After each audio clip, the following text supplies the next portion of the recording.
Ina Aaron, alas ko at tumango naman agad dito. Bibisitahin kita rito Napasa po naman agad ako sa aking noo. Nang marinig kong sinabi niya, bago ako bumaba. Dapat talaga bumaba na lang ako sa kabilang kanto at di sa tapat ng bahay. Akala ko makakaiwas na ako sa mga taong konektado sa buhay ni Zane. Ngunit eto ako ngayon. Kasama ko na naman si Aaron. Ano bang meron sa lalaking to? Parang sobrang bait sa akin. Wala na akong gana para ibuka pa ang aking bibig para sagutin. Kaya ginawaran ko na lang siya na matamlay ng ngiti. Sinuklian naman agad ako nito ng malawak ng ngiti. Kaya't kitang-kita ko ang mapuputing ngipin niya. Sinarado ko ang pintuan ng sasakyan. Lumingon muna ako upang tingnan siyang umalis. Nagserbato pa ito. Bago tuluyang mawala sa paningin ko ang kanyang sasakyan. Pagpasok ko pa lamang parang doon nang nawala lahat ng lakas ko. Binaba ko na kaagad ang aking mga gamit at tumiretso papunta sa kwarto at ibinagsak agad ang katawan ko sa kama. Gusto ko na lang itulog lahat-lahat ng pagod at gulo sa aking isip ngayon. Nagising ako alas 8 ng gabi. Bumangon at ang-inat ng katawan para ako nahilo nang ginawa ko yon. Pero maya-may nawala rin agad. Mukha nagiging okay na rin ako kahit papaano dahil sa ilang oras din ako nakatulog. Nagpalit ako ng damit dahil hindi agad ako nakapagpalit kanina pag-uwi. Kinuha ko ang blazer at pumunta sa labas dahil may kalapit na 7-Eleven naman dito. Bibili muna ako ng makakain. Gabi na rin at mas magugutom pa ako pag nagluto pa ako. Pumasok ako at kumuha ng cup noodles at siopaw. Nagip ng mata ko ang isang Yakult kaya kinuha ko ng isang balot noon. Isa-stock ko lang sa bahay para na rin may mainom ako roon. Pagkatapos ko ipapunch, nilagyan ko ng mainit na tubig ang cup noodles at umupo sa bakanteng table sa gilid. Habang naghihintay maluto ang noodle, nagtipa-tipa muna ako sa screen ng phone na may nag-email at binuksan ko agad iyon. Napangiti na mabasang nakapasok pa ako sa isang part-time. Binabasa ko nakasaad sa mensahe nang biglang bumulagta ang pangalan ni Aaron sa screen ko. From Aaron, mahal na prinsesa, nasa tapat ako ng bahay mo, wala ka ba rito? Galit ang mga aso sa akin, kanina pa tumatahol. Received just now. Napakunot agad ang noo ko sa mensahe niya. Bakit nandito siya? Sobrang gabi na. To Aaron, umuwi ka na. Wala ako sa bahay. Di ako uuwi ngayon. Sent just now. Pagsinungaling ko sa kanya para umuwi na siya. Gabi na rin at masasayang ng effort niya sa akin. Baka nakakaabala lang ako sa kanya. Tumunog ang entrance sa pintuan ng 7-Eleven. Hudzat na may pumasok. Paglingon ko'y tumambad agad sa akin si Aaron na nakangisi na makahulugan habang may bitbit na paper bag. Finally found you. Sambit niya at dala pagsarap ko ang dala niya. Aaron, tanging nasambit ko na lang. Medyo guilty ako dahil sinabi kong hindi ako uuwi pero nakita niya ako rito. May hindi ba uuwi na nandito lang sa 7-Eleven? Plano mo bang matulog dito? Alas niya, kaya napaiwas agad ako ng tingin at yumuko para ihalo ang luto ko ng noodles sa cup. Gusto mo? Pag-iba ko ng usapan. Napangiti siyang bigla sa inasta ko. Tumango siya. Oo, subuan mo ko? Sabi niya at pumikit pang mokong habang nakanganga. Kaya agad kong tinaas ang kamay ko sabay pitik sa kanyang noo. Napadilat naman to, tinaplos ang noo niya. Ngumuso pa, akala mo naman. Susubuan ko siya kapag ginawa na yon. Teka, ano to? Turo ko sa nilapag niyang paper bag. Kinuha niyang laman nun. Your food. Ani at isa-isang nilapag sa harapan ng mga pagkain. Sobrang bango pa, dahilan ng pagtakam ko sa mga dila niya. Luto ko yan, kaya abusin mo. Sa pagkakataong to, napangiti na lamang ako. Bakit ganito ang pakikitungo ni Aaron sa akin? Hinatiran pa ako ng pagkain ngayon. Nag-uusap pa kami habang kumakain dito sa 7-Eleven. Puro tawa lang ako habang nagkukwentuhan kami dalang daldal niya ngayong gabi. Kumain na rin siya sa dala niya dahil nakakaya naman pag ako lang kumakain.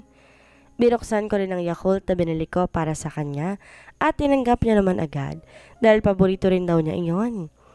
Ilang oras din kaming nakaupo sa loob hanggang sa napagpasya na naming lumabas dahil sobrang gabi na rin at may duty pa ako bukas.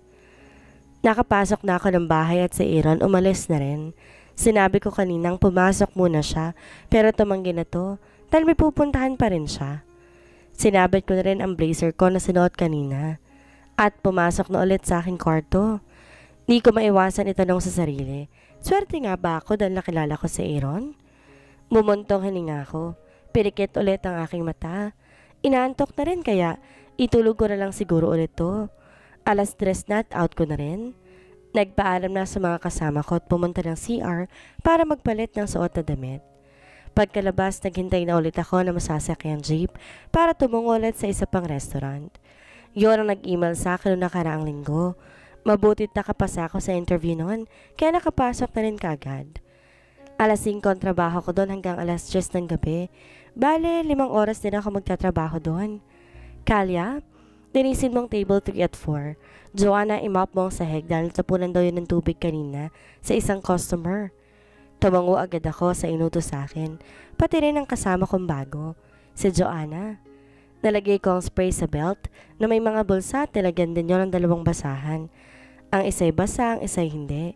Tumungo ako sa table 3 para linisan yon. Kinuha ko rin ang wine glass at nalagay sa isang malalim na tray at sunod namang i-separate ang mga leftover foods. Nilagay ko ang kutsara at tinidor sa bowl. Pinatong-patong ko rin ang mga plato at nilagay ulit sa tray. Tinabi ko muna yon para lisin ang mga pinatungan kanina. Nang matapos ako, kinuha ko na rin ang spray at isang basahan. Nang matapos na ako sa table 3, lumipat na naman ako sa table 4 at ganun din ang ginawa ko. Ganito palagi ang routine ko araw-araw.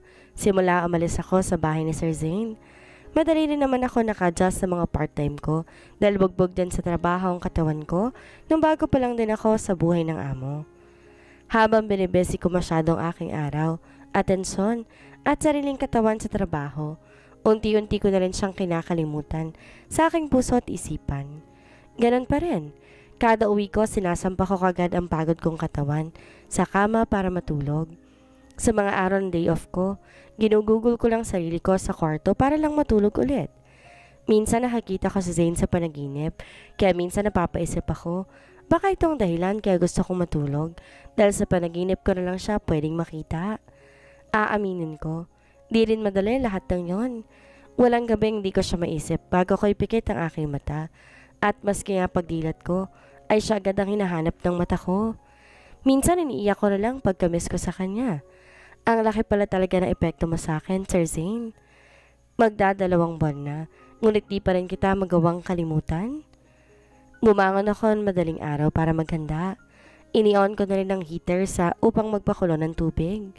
Magtitimpla muna ako ng kape bago ko umalis. 5:00 lumabas ako ng bahay, kahit 8:00 pa naman ang trabaho ko. Plano ko kasi tumambay muna ulit sa parke para lumanghap ng sariwang hangin. Dala ko rin ang 3 Yakult na binili kahapon. Baka bibili rin ako mamaya dahil wala na ring stocks. Umupo ako sa bakanting bench at sinimsim ang Yakult. Huminga ng malalim. Napapikit na lang dahil sa lamig ng hangin. Parang gusto ko itong gawin araw-araw. Medyo madilim pa ang paligid nang pinasadahan ko ng tingin ang kabuuan. Iniintay ko lang sumikat ang araw bago ko umalis. Pagkatapos sa ilang minuto, umalis na ako. Naglakad papunta sa aking trabaho dahil maaga pa rin naman at para makatipid na rin sa pamasahe ko. Nakapasok na ako ng silid kung saan magpapalit ng suot namin. Tumingin pa ako sa malit na salamin kung maayos na ba ako. Nang matapos, naligpit ko mga gamit at lumabas na. Sakto pagdaan ko sa nagluluto, biglang may kuno akong naramdaman nang malanghap kong ginisa niyang mga bawang at sibuyas dahil ng pagtakbo ko ng CR para sa mukha. Di ko alam ba't di ko masikmura yon. Sumunod naman sa akin si Blessy, kasama ko, dahil nakita niya ang pagtakbo ko kanina.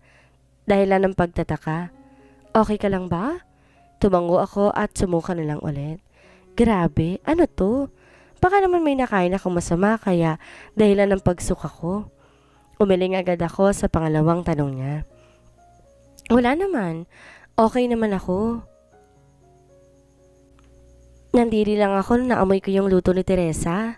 Pagtutukoy sa chef kanina na si Teresa. Napakunot no ako nang ilagay niyang 2 kamay sa kanyang baba at mukhang nagulat. Maya-maya'y umukit bigla ang ngisi sa labi at bigla ako sinapak. Kalya, buntis ka ba? Parang tumigil ang mundo ko sa sinabi niya. Wala ko ibang naririnig kundi ang tibok lang ng puso ko. Di ko rin magawang itayo ang aking mga paa dahil nanginginig ang kalamnan ko nang umulit-ulit sa tenga ko ang sinabi ni Blessy sa akin. Para ako nabingay matapos kong marinig ang sinabi niya. Buntis ba talaga ako? Tumawa ako na mapakla at pabirong sinapak ang balikat na Blessy. Di naman siguro. Baka may nakain ng akong masama. Mukhang naniwala naman siya dahil tumango-tango ito. Ngumiti ako ng kaunti para mapakitang okay lang talaga ako. Sigurado ka ha? Tara na, baka hanapin tayo ng mga kasama natin. Pilit akong tumayo kahit nahihilo pa at naninisan ko muna ang paligid ng lababo. Pagkatapos sumunod ako lumabas kay Blessy. Naging okay na rin ako pagkatapos dahil mabilis ko ring nakita ang mga order ng mga customers. Mahaba pa rin ang linya at dahil fast food to, mabilisan talaga ang trabaho namin. Good noon, ma'am. Dine in or take out? Take out po. Nilista kong order ng matandang babae at pagkatapos, binigay ulit sa kanyang buzzer. Pakihintay na lang po sa order niyo, ma'am. Thank you. Ngumiti siya sabay tango at umalis na. Sumunod ang lalaking nasa pila niya sa likod. Good morning, sir. Dine in or take... Aaron? Napalaki ang mata ko na makita ko si Aaron sa harapan ko. Anong ginagawa mo rito? Dagdag tanong ko sa kanya. Ngumisi naman siya. Can I take you? Pambibiro niya kaya't nirolyo ko naman agad ang mata ko sa kanya. Taken. Malami ang sagot ko. Taken by who? Mas nilapit pa niyang mukha niya sa akin kaya't ang iba'y napatingin sa ginawa niya. Agad ko naman siyang pinandilatan ng mata. Mag-ayos ka nga, Aaron. Pinagtitinginan tayo. Baka mapalis ako sa trabaho nito. Kung kami lang talagang dalawa rito, baka kanina ko pa to sinapak. O order ka ba o hindi? Maraming pang nakapila oh. Tumawa siya at umayos ng tayo. Eto na, mag-aayos na nga. Tumingin-tingin muna siya sa menu sa likod at maya-may nagsalita ulit. 1 medium fries, cheesy burger, regular Coke, 1 spag. 1 medium fries, cheesy burger, regular Coke, 1 spaghetti. Anything to order, sir? Tumango siya. Yes, dine-in yan at isang take-out. Ano po sa take-out, sir? Nakatingin ako sa screen habang hinihintay ang sagot niya. Ano bang gusto mo? Napatigil ako tumingala sa kanya. Ha? Bakit? Takang tanong ko sa kanya. Siyempre, para sa iyo yung take-out ko. Parang sasabog ang kaluluwa ko sa sinabi niya. Seryoso ba talaga siya? Bakit ba napadpad tong lalaking to rito? Masasapak na talaga kita. Oo nga, mahal na prinsesa. Sige, yung order ko na lang kanina, yun din sa take-out. Mukhang seryoso naman siya sa kanyang sinabi, kaya pinindot-pindot ko na rin sa screen ang kanyang ino-order. Para matchy-matchy. Inismiran ko lamang siya at padabog na binigay sa kanyang buzzer. Ewan ko sa'yo. Pakihintay na lang order mo, sir. Ngumisi ulit siya na nakakaloko bago umalis sa pila. Good noon, sir. Dine in or take out? Ani ko sa sumunod na pila. Maya-maya tumabi sa akin isang kasama kong babae na mukhang nasa 19 din dahil bata pang mukha. Tumingin siya sa akin na makahulugan. Sinundot-sundot pang tagiliran ko. Sino yung lalaki kanina, Ate Kalya? Pabulong na tanong niya. Mukhang may nadagit na naman ata sa aura ni Aaron kanina. Kaibigan ko. Tipid kong sagot kaya't napangiti siyang bigla sa narinig niya. Hala, may chance. Kala ko boyfriend mo ate. Reto mo naman ako. Available pa ako. Napakunot bigla ang noo ko sa sinabi niya. Ang kulit naman ng batang to. Mag-ayos ka nga. Bawal yan sa trabaho baka pag narinig ka ng iba, lagot ka talaga. Pangtatakot ko sa kanya. Pero totoong policy namin yan dito. Mukhang umepekte ng pananakot ko dahil tumahimik naman siya at tinoon ang atensyon sa mga nag-order. Ilang oras din ako nakatayo hanggang sumapit ang 3:00 agad na ako naglakad paalis. Nagbihis na rin sa salid para makabiyahe na rin patungo restaurant kung saan ako nagtatrabaho sa gabi. Masakit ang balikat ko dahil sa walang pahinga kakalista ng mga order ng customer. 3:30 na pagbaba ko ng jeep. Di muna ako pumasok sa loob ng restaurant dahil 5 pa ang in ko. Kaya pumunta muna ako ng convenience para bumulit at ng malamig na Yakult. May malapit din naman na parke dito na matatanaw ko lamang, kaya't napagpasyan kong umupo muna sa ilalim ng puno rito. Malamig ang simoy ng hangin ngayon, tumatama sa aking balat. Para bang tinatangay na rin ang hangin ng mga sakit ko sa katawan galing kanina. Tumingin ako sa relos at 4:00 pa lang. Sinulyapan kong restaurant sa hindi kalayuan kung dumadami na bang customer. Muntik akong masamid sa iniinom ko, na Yakult na makita ko siya. Di ako nagkamali dahil malinaw pa ang mga mata ko. Si Zane nga. Nagiging baliw na naman ang puso ko nang pumintig na yon ng malakas. Kahit sa malayo ko lang siya natatanaw, para pa rin akong naiistatwa sa aking kinaupuan, na kahit dito'y ramdam ko pa rin ang malakas na presensya niya. Bumalik ulit sa alaala kong sinabi ni Blessy kanina. Mabilis akong umiling. Iniwas ang tingin kay Zane na hindi ko na matanaw dahil pumasok ata sa restaurant kasama si Tiffany. Mabutit dito muna ako nagtambay dahil pag nagkataon na magkatagpo kami, di ko rin alam anong gagawin ko. Mas lalo ako masasaktan. Mag-iisang oras na kaya napagpasyan ko ng umalis. Tumungo na lang sa resto. Paniguradong wala na rin sila doon kasi kanina ko pa sila nakitang pumasok. Di ko maiwasang di kabahan. Pagkaapa ko pa lang sa entrance dahil baka mali ang hinala ko at nandito pa rin sila.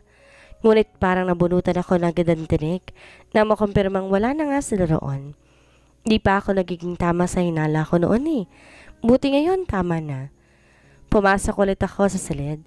Kinuha ang mga gamit sa locker. May locker din kasi sila dito kung saan po pwede ko rin mailagay ang uniform namin sa trabaho.